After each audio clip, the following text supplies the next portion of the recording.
Les personnes qui pratiquent la pisciculture là, venez un peu. Pourquoi vous êtes têtus?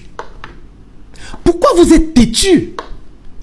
Comment est-ce que vous pouvez vous obstiner à produire un type de poisson que vous-même vous n'arrivez pas à manger?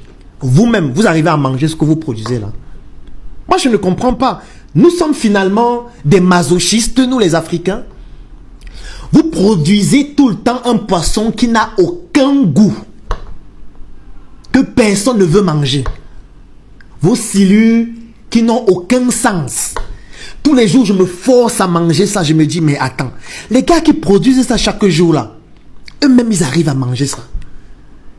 Et vous allez certainement vous dire, non, nous on aime ça, les gens achètent ça, les clients achètent ça. Vous devez comprendre qu'en réalité, les habitudes de consommation sont très difficiles à changer.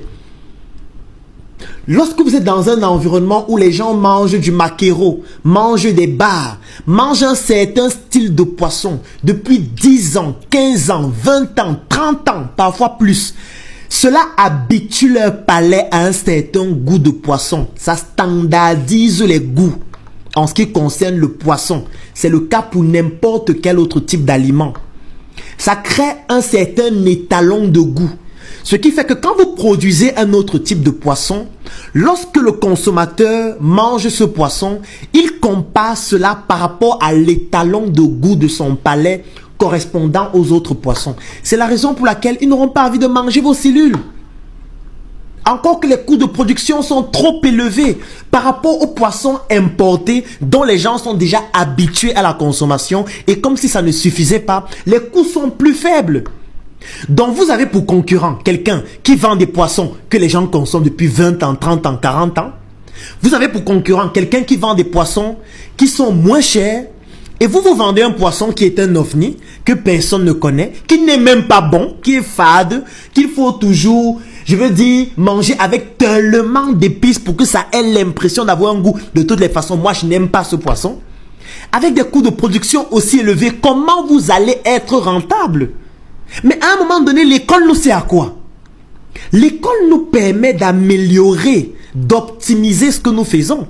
Si vous avez des techniques de pisciculture qui ne vous permettent que de produire ce type de poisson, posez-vous la question, comment faire pour élever les bars?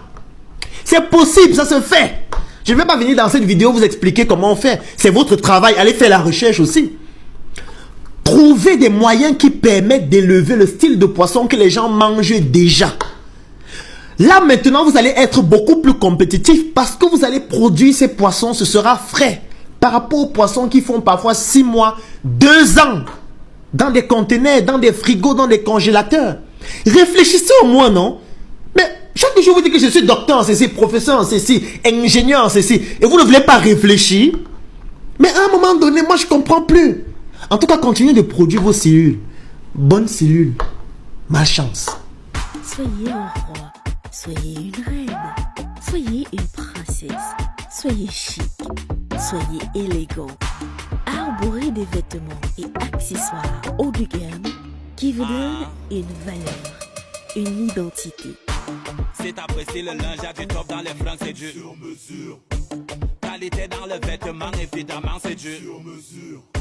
Ça épouse le corps à la perfection. Captivant ton regard, tu te demandes si c'est Papa God qui a pris les mesures. Normal, c'est du sur mesure. La marque des leaders.